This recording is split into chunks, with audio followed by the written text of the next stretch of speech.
এদিকে প্রধানমন্ত্রী শেখ হাসিনার প্রত্যর্পণ নিয়ে মোটেই ভাবছে না মোদী সরকার। বাংলাদেশের জনগণ ঘৃণা ভরে প্রত্যাখ্যান করেছে। আমরা এই সকল রায়কে, এই প্রহসনমূলক রায়কে বঙ্গোপসাগরে নিক্ষেপ করেছি।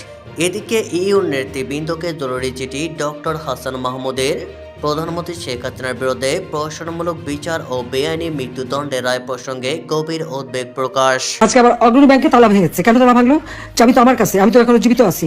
আমি যেখানে এখনো জীবিত আছি আর মামলায় কেবল একটা রায় দিয়েছে, রায়ের সব ধাপ তো শেষ হয়নি, তার আগে কেন হাত দেবে? এটা তো ডক্টর মোহাম্মদ ইউনূসের ব্যাংক ডাকাতি, সে লোক দিয়ে ব্যাংক ডাকাতি করছে, সেখান থেকে সব সোনা বের করে এত বড়ি। আমরা হ্যাঁ, বড়ি তো থাকবেই। সেখানে আমার দাদি, নানি, আমার মা, কামালের বিয়ে হয়েছে, কামালের বউয়ের গহনা, জামালের বউয়ের গহনা, এমনকি পুতুলের বিয়ের পরে তার কিছু গহনা সবই তো ওখানে রাখা ছিল।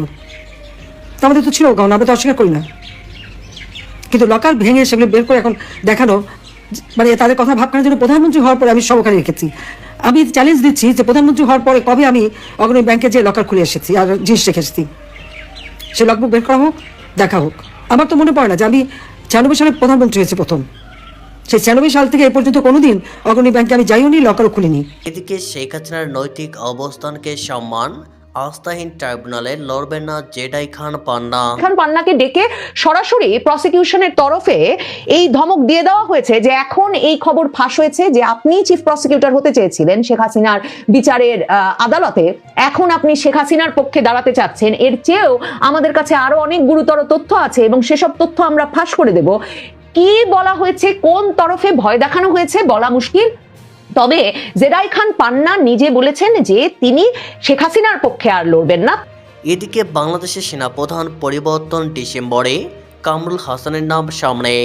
আর 9 জুলাই এদিকে আর 9 জুলাই এবার হবে গণদোলাই, আওয়ামী লীগের কঠিন হুঁশিয়ারি। ইরুচ্চার বিরুদ্ধে শেখ হাসিনার অ্যাকশন, আওয়ামী লীগের। এদিকে প্রিজন ভ্যানে জয় বাংলা স্লোগান দিলেন পলক। জয় বাংলা, জয় বঙ্গবন্ধু। এদিকে প্রধানমন্ত্রী শেখ হাসিনার প্রত্যর্পণ নিয়ে মোটেই ভাবছে না মোদী সরকার। ঢাকা থেকে প্রধানমন্ত্রী শেখ হাসিনার প্রত্যর্পণ চেয়ে পাঠানো চিঠির প্রেক্ষিতে ভারতের পররাষ্ট্র মন্ত্রণালয়ের মুখপাত্র রণধীর জয়সওয়াল বুধবার সাংবাদিকদের জানিয়েছিলেন তার সরকার অনুরোধটি খতিয়ে দেখছে। তবে ভারতীয় একাধিক কূটনৈতিক চ্যানেলের ভাষ্য, জয়সওয়ালের মন্তব্য কেবল আনুষ্ঠানিক কূটনৈতিক প্রক্রিয়া। ভারত সরকার শেখ হাসিনাকে এখনও বাংলাদেশের নির্বাচিত ও সাংবিধানিক প্রধানমন্ত্রী হিসাবে গণ্য করে। ডক্টর ইউনূসের অন্তর্বর্তী সরকারকে অনির্বাচিত এবং অসাংবিধানিক বলে মনে করে ভারত। ফলশ্রুতিতে তাদের হাতে শেখ হাসিনাকে হস্তান্তরের কোনো পরিকল্পনা নেই ভারত সরকারের। ইতিমধ্যে ভারতের সকল প্রধান রাজনৈতিক দল বাংলাদেশের প্রধানমন্ত্রী শেখ হাসিনার নিরাপত্তা নিশ্চিতের বিষয়ে একাত্মতা প্রকাশ করেছে। অনির্বাচিত এবং অসাংবিধানিক কারো আবদার কিংবা দাবি ভারত মানতে বাধ্য নয়, এটা ভারতীয় জনগণের কথা। কূটনৈতিক সূত্র এমনটাই জানিয়েছে। বর্তমানে শেখ হাসিনা ভারতের সর্বোচ্চ পর্যায়ের নিরাপত্তার অধীনে স্বাভাবিকভাবে রাজনৈতিক কর্মকাণ্ডে নিয়োজিত রয়েছেন। আওয়ামী লীগের অন্যান্য নেতৃবৃন্দ নিরাপদ পরিবেশে ভারত থেকে রাজনৈতিক কার্যক্রম পরিচালনা করছেন। বাংলাদেশের বর্তমান রাজনৈতিক পরিস্থিতিকে ভারত গভীরভাবে পর্যবেক্ষণ করছে এবং বাংলাদেশের সাধারণ মানুষ একটি সংকটময় পরিস্থিতিতে রয়েছে বলে মনে করে ভারত। কূটনৈতিক বিশেষজ্ঞরা নিশ্চিত করেছেন বাংলাদেশের অনির্বাচিত সরকারের সঙ্গে সীমিতভাবে যোগাযোগ রাখার পাশাপাশি দেশের অভ্যন্তরীণ রাজনৈতিক প্রক্রিয়া, আদালতের রায়ের ধরন এবং সন্ত্রাসবাদের বৃদ্ধির সতর্কতার সঙ্গে পর্যবেক্ষণ করছে ভারত। ভারত সবসময় বাংলাদেশের অন্তর্ভুক্তিমূলক ও গণতান্ত্রিক নির্বাচনের পক্ষে, যেখানে আওয়ামী লীগের মতো সবচেয়ে প্রাচীন এবং স্ব অধিকার আন্দোলনের নেতৃত্বদানকারী রাজনৈতিক দলের অংশগ্রহণ বিশেষভাবে গুরুত্বপূর্ণ। এই প্রেক্ষাপটে ভারতের নীতি হল শেখ হাসিনার রাজনৈতিক স্বাধীনতা এবং নিরাপত্তা নিশ্চিত করা, যাতে তিনি এবং তার দল নির্বিঘ্নে রাজনৈতিক কর্মকাণ্ড চালাতে পারেন। উল্লেখ্য, ডক্টর ইউনূসের ট্রাইব্যুনাল মারফত শেখ হাসিনার বিরুদ্ধে গ্রেপ্তারি পরোয়ানা জারির পরপরই তাকে ফেরত চেয়ে ভারতকে আনুষ্ঠানিকভাবে চিঠি দেয় অন্তর্বর্তী সরকার। ভারত সেই চিঠিটি সরাসরি উপেক্ষা করেছে, এমনকি ভদ্রতাবশত জবাব পর্যন্ত দেয়নি।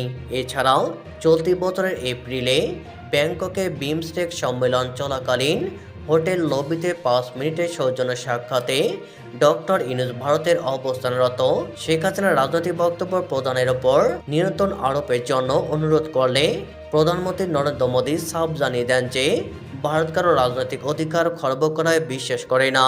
ভারতের রাষ্ট্রীয় অতিথি হিসাবে অবস্থানরত প্রধানমন্ত্রী শেখ হাসিনা নিয়মিত দেশের তৃণমূল, আওয়ামী লীগ এবং এর সহযোগী অঙ্গ সংগঠনের নেতা কর্মীদের সাথে ভার্চুয়ালি যোগাযোগ করছেন। সম্প্রতি বিশ্বের শীর্ষস্থানীয় গণমাধ্যম সমূহে শেখ হাসিনার বেশ কয়েকটি সাক্ষাৎকার অত্যন্ত গুরুত্ব সহকারে প্রকাশিত হয়েছে।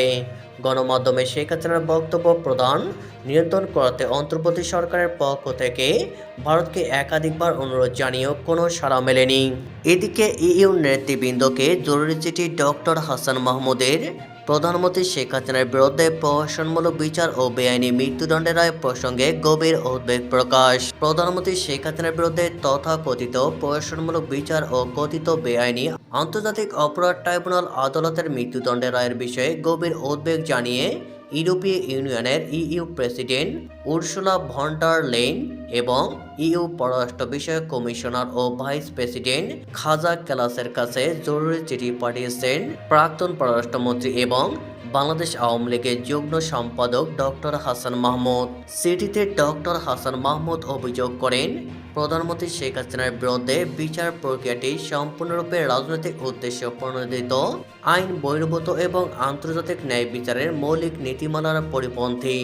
তিনি বলেন, এই তথাকথিত বিচারের নামে একটি প্রহসনমূলক বিচারিক নাটক মঞ্চস্থ করা হয়েছে, যেখানে অভিযুক্তের আত্মপক্ষ সমর্থনের ন্যূনতম অধিকার পর্যন্ত নিশ্চিত করা হয়নি। তিনি আরও উল্লেখ করেন, কথিত আইসিটি আদালতের রায় আন্তর্জাতিক আইন, মানবাধিকার সনদ এবং জাতিসংঘ ঘোষিত ন্যায্য বিচার সংক্রান্ত মৌলিক মানদণ্ডের পরিপন্থী। এই ধরনের রায় শুধু বাংলাদেশের গণতান্ত্রিক ব্যবস্থার জন্য হুমকি নয়, বরং এটি দক্ষিণ এশিয়ার মানবাধিকারের জন্য ভয়াবহ নজির সৃষ্টি করবে বলে তিনি সতর্ক করেন। চিঠিতে ডক্টর হাসান মাহমুদ ইউরোপীয় ইউনিয়নের প্রতি আহ্বান জানান, তারা যেন বিষয়টিকে সর্বোচ্চ গুরুত্ব দিয়ে বিবেচনা করে এবং অবিলম্বে এই অবৈধ বিচার ও মৃত্যুদণ্ডের রায়ের বিরুদ্ধে কার্যকর ও সুস্পষ্ট অবস্থান গ্রহণ করে। তিনি একই সঙ্গে শেখ হাসিনার নিরাপত্তা ও ন্যায় বিচার নিশ্চিত করতে আন্তর্জাতিক সম্প্রদায়ের সক্রিয় হস্তক্ষেপ কামনা করেন। এদিকে শেখ হাসিনার নৈতিক অবস্থানকে সম্মান আস্থাহীন ট্রাইব্যুনালে লড়বেন না জেডাই খান পান্না। আন্তর্জাতিক অপরাধ ট্রাইব্যুনালের প্রতি সাবেক প্রধানমন্ত্রী শেখ হাসিনার কোনো আস্থা নেই। এই নৈতিক অবস্থানকে সম্মান জানিয়ে ওই আদালতে তার পক্ষে আইনি লড়াই না করার সিদ্ধান্ত নিয়েছে সুপ্রিম কোর্টের জ্যেষ্ঠ আইনজীবী জেডাই খান পান্না। তিনি মনে করেন, মক্কেলের আস্থা নেই এমন কোনো আদালতে তাকে ডিফেন্ড করতে যাওয়া অনৈতিক। সম্প্রতি একটি ভিডিও বার্তায় জেডাই খান পান্না শেখ হাসিনার আইনি লড়াই থেকে সরে আসার এই কারণ ব্যাখ্যা করেন এবং বর্তমান বিচারিক প্রক্রিয়ার কঠোর সমালোচনা করেন।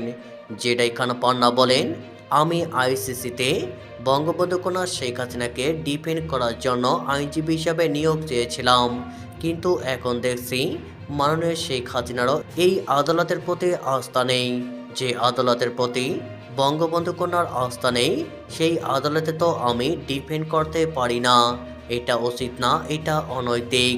এদিকে বাংলাদেশের সেনাপ্রধান পরিবর্তন ডিসেম্বরে কামরুল হাসানের নাম সামনে। ডিসেম্বরের মধ্যেই সেনাপ্রধানের পরিবর্তন হতে পারে এমন ইঙ্গিত মিলেছে অন্তর্বর্তী সরকারের সংশ্লিষ্ট পর্যায়ের ঘনিষ্ঠ একটি সূত্রে।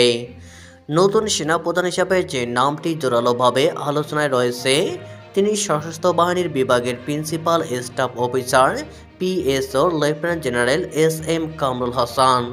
সূত্রের দাবি, লেফটেন্যান্ট জেনারেল কামরুল হাসান বর্তমান প্রধান উপদেষ্টা ডক্টর ইউনূসের ঘনিষ্ঠ হিসাবে পরিচিত, যা তাকে সিদ্ধান্ত গ্রহণের টেবিলে বাড়তি প্রভাবশালী অবস্থান নিয়ে এসেছে।